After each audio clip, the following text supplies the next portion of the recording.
Good morning children.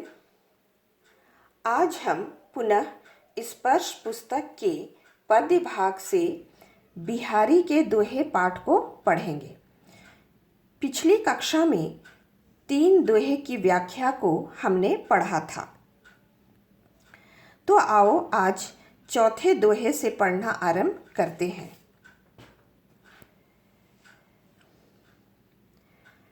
कहत नटत रिझत खिजत मिलत खिलत लजियात, भरे भौन में करत हैं नैननु ही सब बात।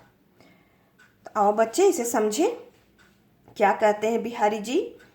इन पंक्तियों में लोक व्यवहार एवं नगरीय जीवन के अनुभवी बिहारी कवि जी कहते हैं बच्चे कि एक भवन सारे बड़े गुरुजनों से भरा हुआ है। भरे भवन, भवन मतलब भवन, भरे मतलब भरा हुआ है,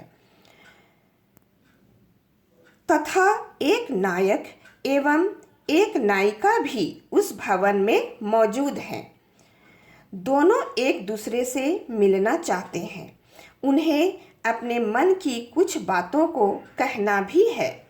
तो किस प्रकार गुरुजनों की उपस्थिति में उनका सम्मान करते हुए आँखों ही आँखों के इशारे से अपने मन की सारी बातों को कह देते हैं, इसी का सुंदर वर्णन बिहारी कवि जी किए हैं। नैननु ही सब बात, आँखों ही आँखों में दोनों नायक और नायिका किस प्रकार बात करते हैं उसी का वर्णन यहाँ वे किए हैं।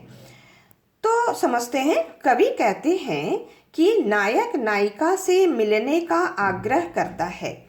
यहाँ कहत दोहे में बहुत ही अर्थपूर्ण बातें छिपी हुई रहती है, इसे समझना है। यहाँ सिर्फ लिखा है कहत, तो यहाँ तुम्हें समझना होगा कि कहत का क्या अर्थ है। तो यहाँ अर्थ है कि नायक नायिका से मिलने का आग्रह करता है, कहता है। कहत नटत, इसका अर्थ है इस पर नायिका मिलने से मना कर देती है। नटत मीन्स मुकर जाना, मना कर देती है, वो मुकर जाती है। नायिका के मना करने की खूबसूरत भंगिमा पर नायक मोहित हो जाता है। रिझत मतलब मोहित हो जाना। इस पर नायिका लज्जावश बनावटी गुस्सा दिखाती है। खिजत मतलब बनावटी गुस्सा करना। तब दोनों की आंखें मिलती है। मिलत मतलब मिलना। इस पर दोनों अत्यंत ही प्रसन्न हो जाते हैं। खिलत मतलब प्रसन्न हो जाना। जब नायिका को इस बात का आभास होता है कि वह अत्यंत ही खुले विचार से प्रसन्नता व्यक्त कर रही है, तो वह लोक लज्जा का ख्याल रखते हुए पुनः लज्जित हो जाती है। लज्जियात मतलब लज्जित हो जाना, शर्मा जाना।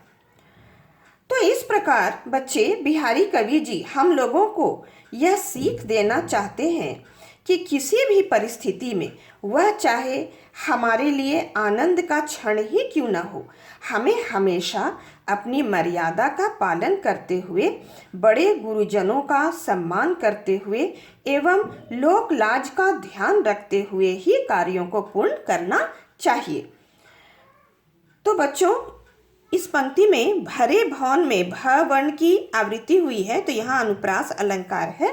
और प्रथम पंक्ति में ध्वन्यात्मकता है। ये प्रथम पंक्ति कहत नटत रिझत खिजत मिलत खिलत लज्जात, इस एक प्रकार की ध्वनि त त त करके यहाँ सुनाई पड़ती है, तो इसको कहेंगे ध्वन्यात्मकता।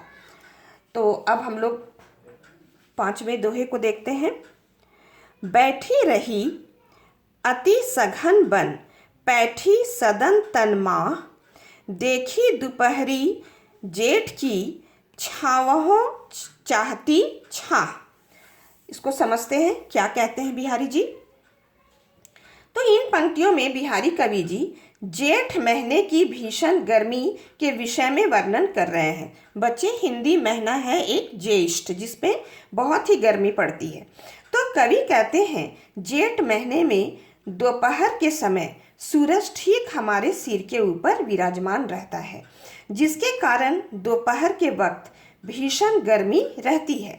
तथा वृक्ष की छाया भी ठीक उसके परिधि तक ही सीमित रहती है। परिधि ठीक वृक्ष के नीचे, जड़ के पास, तो परिधि तक ही सीमित रहती है उसकी छाया। तो यहाँ कवि कहते हैं कि ज्येष्ठ मास में दोपहर के समय गर्मी के कारण जब पृथ्वी का संपूर्ण धरातल जल रहा होता है, तब ये दृश्य देखकर ऐसा महसूस होता है कि छाया भी गर्मी से परेशान होकर छांव की तलाश में, देखिए दोपहरी जेठ की गर्मी से परेशान होकर छाहों मतलब छाया भी चाहती है। छाया भी छाया की तलाश में घने जंगल में जाकर बैठ गई हो। बैठी रही अति सघन वन, बैठ गई है अत्यंत ही घने वन मतलब जंगल में, या फिर किसी भवन रूपी शरीर में प्रवेश कर गई हो। पैठी मतलब प्रवेश करना, सदन मतलब भवन, तन मतलब शरीर, माह मतलब में। ऐसा लग रहा है कि या फिर किसी भवन रूपी शरीर में छाया प्रवेश करके छुप गई हो। तो बच्चे यहाँ देखी दोपहरी में अनुप्रास अलंकार है और सदन तन में रूपक अलंकार है। रूपक अलंकार की पहचान मैंने कबीर के दोहे साखी में तुम लोगों को दिया है, याद कर लेना। अब हम लोग छठे दोहे को देखते हैं। कागज पर लिखत न बनत, कहत संदेशु लजात, कहिए सबो तेरो हियो, मेरे हिय की बात। यहाँ समझते हैं क्या कहना चाह रहे हैं बिहारी जी।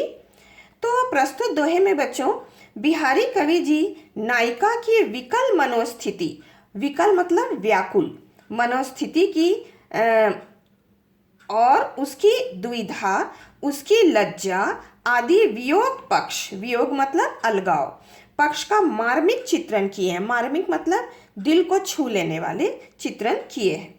तो यहाँ कवि कहते हैं कि नायक और नायिका एक दूसरे से दूर है। समझना है बच्चे, एक दूसरे से वो दोनों दूर हैं। इस वियोग की बेला में, अलगाव की बेला में नायिका नायक के पास कुछ संदेश भेजना चाहती है, किंतु नायिका अपने नायक के वियोग में अत्यंत दुखी एवं व्याकुल है। ये सारे वर्णन तुम्हें करना होगा, यहाँ नहीं है लेकिन समझकर करना है।